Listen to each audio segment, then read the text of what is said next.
Well, the challenge with Nigeria is currently you have a $12 billion food import bill.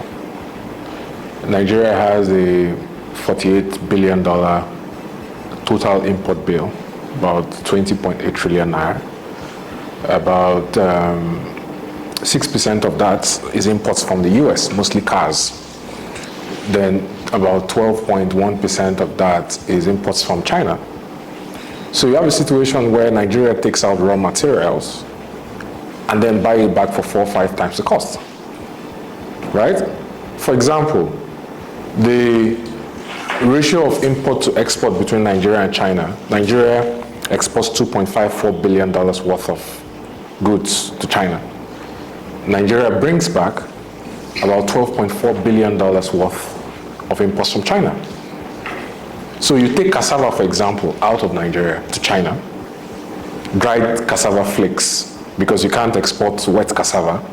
Yeah, cassava has a 48-hour shelf life after you remove the cyanide when it's harvested until it starts to rot. So you dry the cassava flakes and you take it out to China. You can produce biograde ethanol from cassava. You can produce industrial starch from cassava.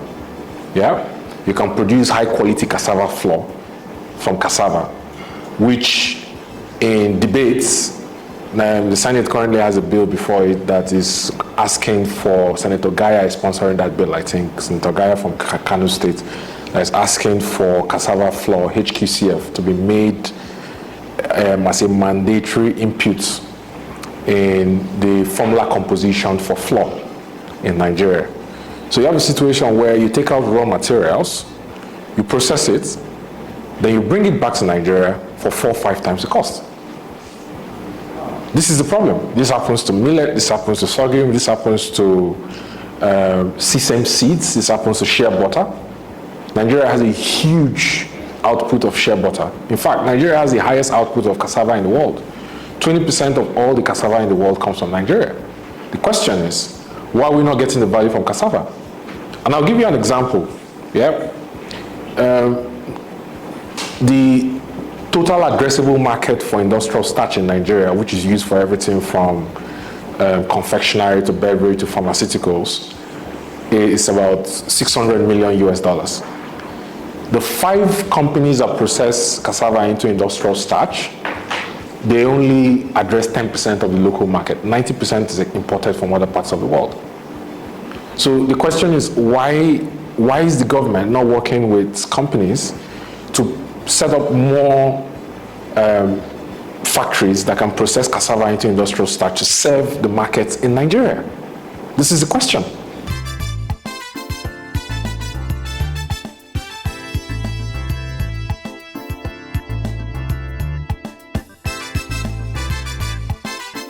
You see, the first solution to addressing the quagmire we have with our exchange rates, a lot of people are under the false impression that the Central Bank of Nigeria can just wave a magic wand and then the naira is strong again. It can't. It's structural challenges with the currency, which is backward integration. That's the first solution. You have to serve your local markets first, because every single thing you export that you don't process into secondary and tertiary levels of the value chain, you have to import back to Nigeria. Take milk, for example. Nigeria has a total addressable market for milk of $1.6 billion on a yearly basis. Yeah?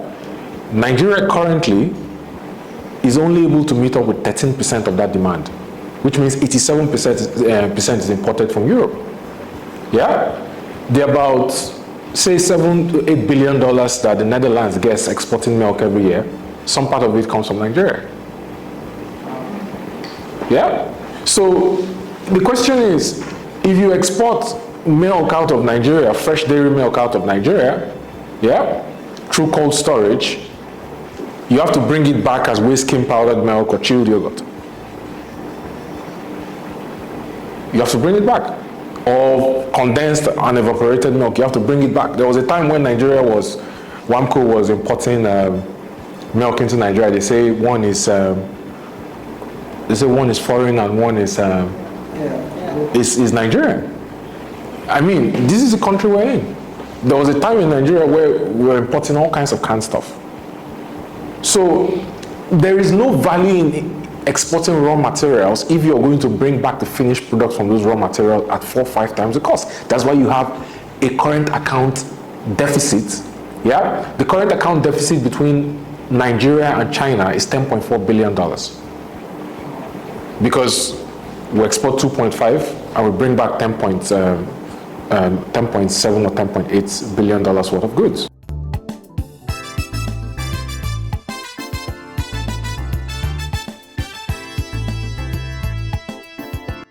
You see, for the subsistence farmers who are either alone, outside of any community or cooperatives or associations, there really isn't much opportunity for them, unfortunately. In fact, if you look at the ginger market, for example, which has most of its output in Kaduna and Kano states, mostly Kaduna, southern Kaduna, they will tell you that the farmers are not even getting up to $1,000 per metric ton. The question is, where is the money going to?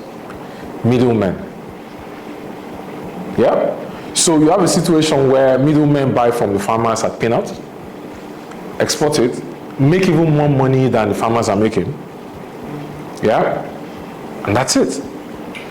These farmers don't have the knowledge, they don't have the capital to go from the primary level to even store what they produce to make sure that they are not exploited. Because if you produce a perishable crop like tomato, for example, if you don't sell it off within days, it goes bad. It's useless.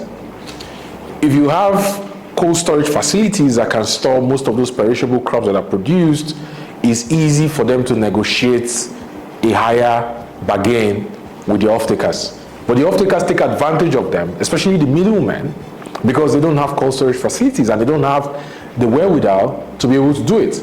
So, for example, it's the work of the central bank, this development finance department that controls NISAL, Nigerian Integrated Risk Sharing Model for Agricultural Lending, and Bank of Industry. And even if I've been a critic of that program, all the agricultural interventions, because in my opinion, I don't think direct intervention is a solution to the problem. Yeah, I think the model should be for them to work with the financial institutions through third-party obligors, which are the credit risk guarantee companies, yeah, so that the issuance and assessment and the assumption of risk is shared by both the financial institutions and third parties that are exempt of the government. Because what you have is you have a lot of loan loss provisioning in the balance sheet of the central bank right now for direct intervention programs in agriculture that didn't quite pan out. That the CBN has to write off in some way. That affects Nigeria's sovereign rating. So the solution is to work with the private sector and the financial institutions, the CGCs, to ensure that the funding gets to the companies and cooperatives that are qualified, that have a technical capacity to be able to add value to the primary produce that they get from their farms.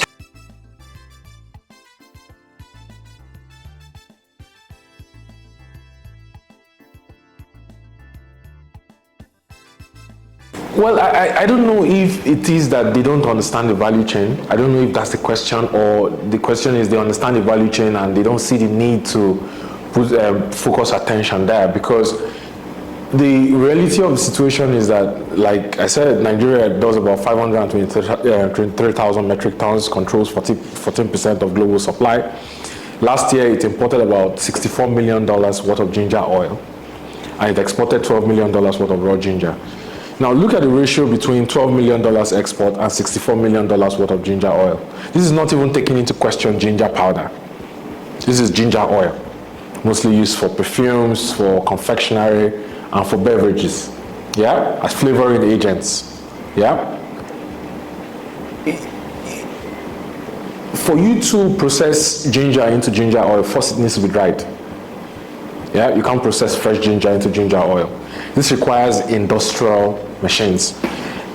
And you see, the local means of processing ginger into ginger oil is not tenable.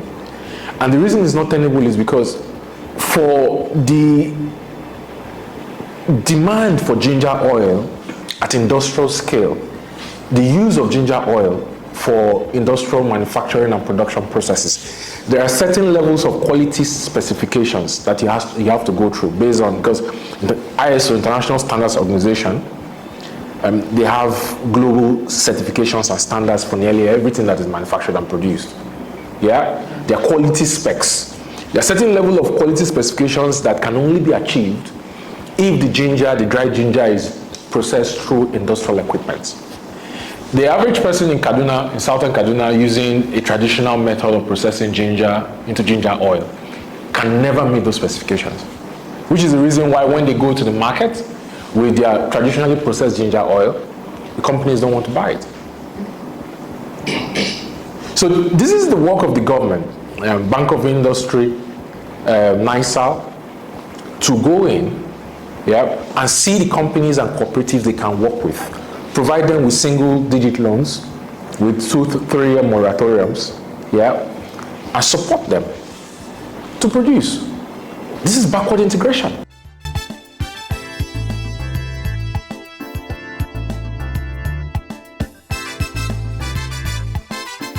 The ginger farmers need to coalesce as cooperatives. They cannot succeed as individuals. They need to coalesce as cooperatives and work with the NISAL. NISAL has a credit risk guarantee scheme where they provide like counterpart funding.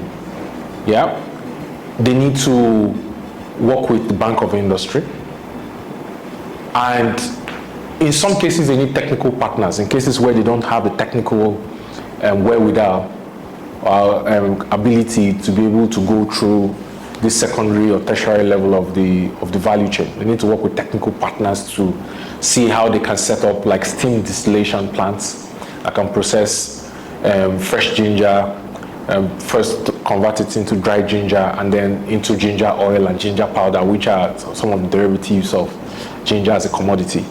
But the important thing is there's been this talk in Nigeria about increasing exports. And for me, in my opinion, for a lot of areas, exports are not is not the solution to increasing NXP dollars that comes into Nigeria. If you increase the quantity of your exports and you don't increase the quality of your exports, there's a problem. For example, we can see that with crude oil. Nigerians don't know that outside of premium motor spirits, automotive gasoline oil, dual-purpose kerosene, and aviation fuel, Jet A1, there are actually other derivatives of crude oil. People don't realize this. People feel that these are the only derivatives. There's pep coke, for example. Pep coke is a sand that you get from refining crude oil that is used to produce all the aluminum cans for your canned drinks. The canned drinks you take, the aluminum cans are gotten from pep coke, and pep coke is a derivative of refining crude oil. You have your liquefied refinery gas, for example, yeah, which is also your LPG. There are about 4 or 5 other derivatives outside of. There's also bitumen, yeah, bitumen binders, asphalt, yeah. So for me, it's not just about increasing the quantity of export that goes out from Nigeria.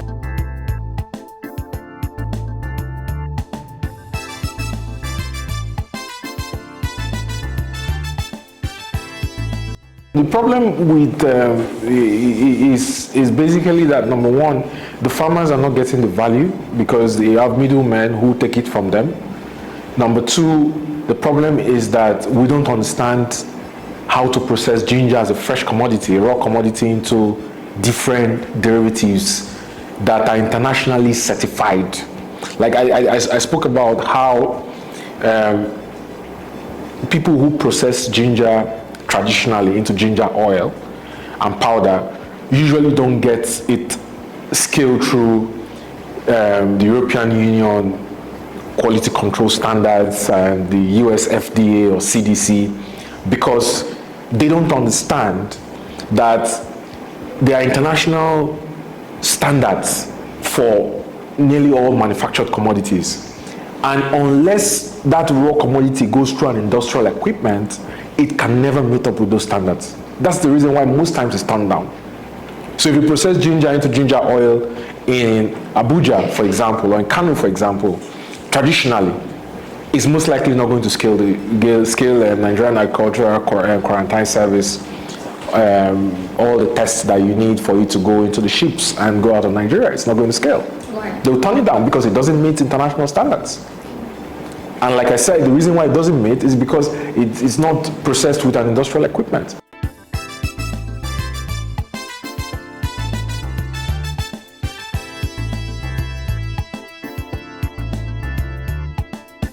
We're not. What we're exporting is a raw, fresh commodity, either as fresh ginger or dry ginger. That's what we're exporting. We're not exporting the derivatives, like the internationally certified ginger powder or ginger oil. We're exporting the raw derivatives.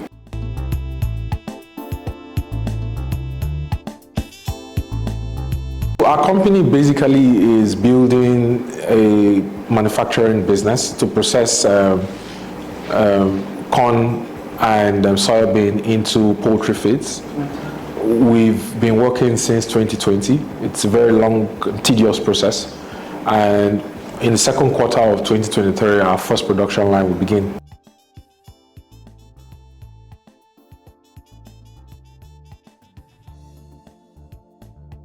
Well, to be honest with you, for animal feeds, ginger does not have any specific use. Any specific use, but as flavoring agents, for beverage, for confectionaries, and for pharmaceuticals, ginger is actually like in the formula composition. But for animal feeds, ginger does not have any role. Sorry, please can I take a repeat of that since there was a bit of obstruction? Okay. Please can I shift back on that? The one is short. Yeah. Okay. Please can I take that again? Can you ask me a question? Okay, I was talking about ginger products playing a role in feed formulation. What do you think? How can people leverage on products from ginger farm to incorporate in feed production? Since we are producing enough ginger and the cost of livestock feed, as you know, has actually skyrocketed. So ginger does not have any role in the standard feed composition because the standard organizations of Nigeria and NAFDAC already has like a standard formula for feed production, for pet feed and for animal feed, livestock. For poultry, for example, the feed formulation is 54% maize, 16% soybean. Then you have other inputs like granite cake, like sunflower seeds, agricultural lime, and all kinds of vitamins and amino acids. The problem with livestock feed is the lack of maize and soybean. So, for example, Nigeria consumes about 16 million metric tons of maize every year, and our output currently is only about 11.5 million metric tons. So we have a shortage of about 4.5 million metric tons yearly. Soybean, Nigeria also has like a 28% shortage in production output.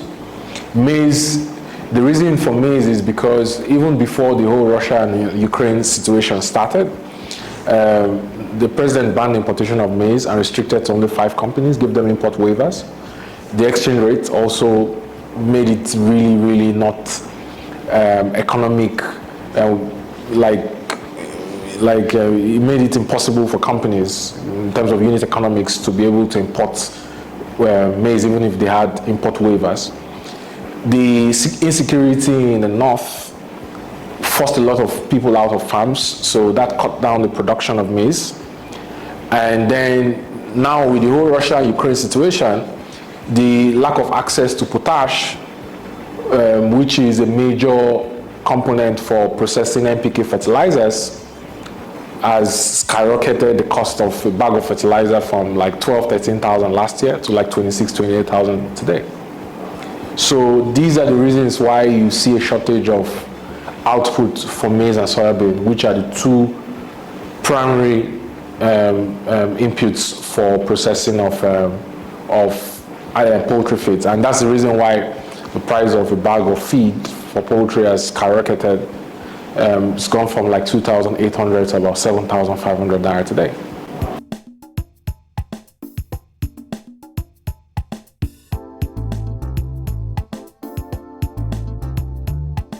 I think the issue is not so much in the primary production of ginger.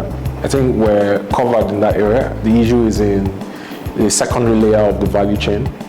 The government needs to work with the Federal Ministry of Industry, Trade and Investment that controls NEPC, the Federal Ministry of Agriculture and Rural Development, and the NISAL, the central bank. They need to work together as a team to see companies that they can support that are interested, companies and cooperatives interested in actually setting up steam distillation plants, and processing facilities to process ginger into either ginger powder or ginger oil. That's where the focus should be.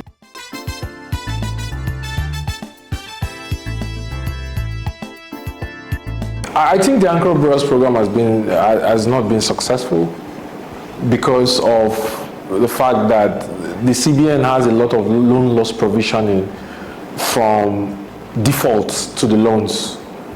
And this is because it gave out those loans with the understanding that they are high-risk loans to people who don't have collaterals to be able to, in case they are not able to pay back, your collateral is there to, substitute for their default. Central banks are not designed to give out loans. They are not deposit money banks or lending institutions. Central banks are regulatory banks and lender of last resort to the federal government. Yeah, they set monetary policy and they work with fiscal authorities to ensure that there is price stability and they keep inflation in check. Those are the primary duties of a central bank. They are also an issue of currency to the financial system. Yeah. A situation where Godwin Emefiele has championed direct intervention and the CBN has basically taken on the role of the Federal Ministry of Agriculture and Rural Development. I don't even know who the minister is because they've done such a poor job. Yeah? And they've not coordinated with fiscal authorities to ensure that they put the right financial structure and that the money given is actually given to the people on the ground who need the money. In my network of commercial farmers, I can't count like 2 or 3 people who have gotten loans from the central bank. I can't. Because you're always you're hearing 200 billion, 300 billion, and they're asking, who is getting this money? Are they ghosts? So, what are the challenges in terms of policy? The challenges are, there is lack of agricultural machinery. Tractors, combined harvesters, harrowers, ridge, plow, boom sprayer. There is a lack of bulldozers. Diesel is at 900 naira per liter. It will take you around 150 to 200 liters to do land opening for one day. If you buy 150 liters of diesel today, you're spending at least 140,000 naira on diesel alone. How many people can afford that? To rent a bulldozer for a day, you need about 120,000 naira, depending on the location. Now, this is the work of the NALDA, National Agricultural Land Development Agency. But the question is, if I call NALDA today to come and open land for me, will they come? That's the question. If they won't come, how do I fund land opening? How do I fund machinery to be able to prepare land for planting?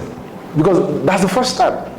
And the small farmers who have only 70,000, 100,000 to buy seeds and chemicals and maybe 1 bag of fertilizer, they can afford it. So they work with the 1, 2, 3, 4 plus they have.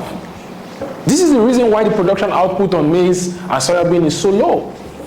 There's also the issue of the fact that the local variety of seeds that they plant actually does a fifth of the potential. For example, the hybrid variety of seeds does between 6 and 8 metric tons per hectare. The local does 1.7 to 2 metric tons per hectare. The farmers can afford the hybrid seeds. They can't afford to buy fertilizers at 26,000 naira per bag. They can't afford to buy the chemicals, the pesticides, the insecticides, the herbicides. They can't afford it. This is where the government comes in to work with the private sector to create invoice factoring and invoice discounting to the cooperatives that need it, and provide loans to the commercial direct production companies that are into commercial farming and agriculture. So a way to achieve this industrialization of agriculture basically is to either remove the duties and levies on importing agricultural equipment like tractors and all the attachments, or bring those parts, the completely knocked down parts, into Nigeria, assemble them in Nigeria, and create like a drive for mechanizing agriculture.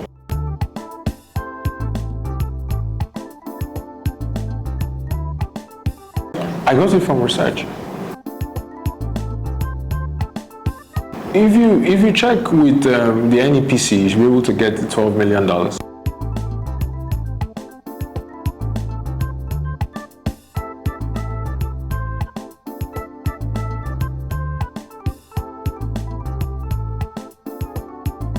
How do we? If you go to the Raw Materials Research and Development Council, RMRDC, here in Abuja, they work with a couple of government agencies. They work with National Nigerian Customs Service, NES, NCS.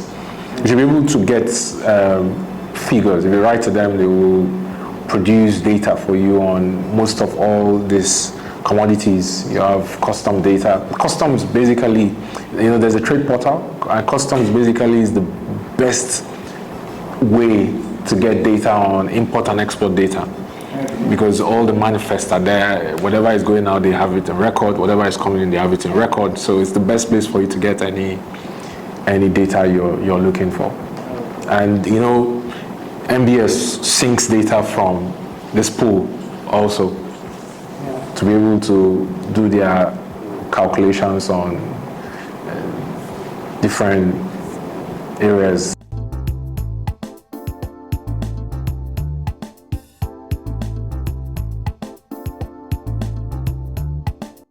When you say, do you think we consume enough before exporting it? Well, are you talking about the raw commodity for using ginger to cook? Yeah. There is only so much ginger you can use to cook. The value of a raw commodity is in processing. It's the same problem with cocoa. For example, Ghana is like the second or third largest exporter of cocoa in the world. Mm-hmm. Question is, the global cocoa industry is valued at $100 billion US. How much does Ghana get from that? Africa as a whole, that produces the most and exports the most cocoa in the world, gets only 5% of that. Why?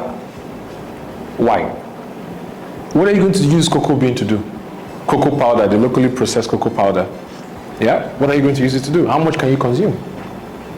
If you don't convert cocoa into different products like cocoa butter for cosmetics, cocoa butter, chocolates, beverage, of what use is the cocoa? This is the question for Africa. So you take the cocoa bean out, Nestle processes the cocoa bean, brings it back to Africa. This is the problem.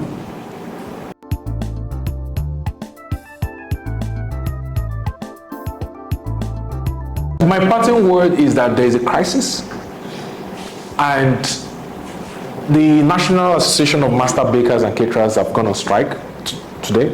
Yeah. There's a crisis in Nigeria, and the government needs to wake up. Because if we're going to go back in time over the last 100 years, right from the crisis that started, food crisis that started in Russia in 1918, up all the way until the Arab Spring in 2010-11, every single revolution in the world started from food. That's my parting word.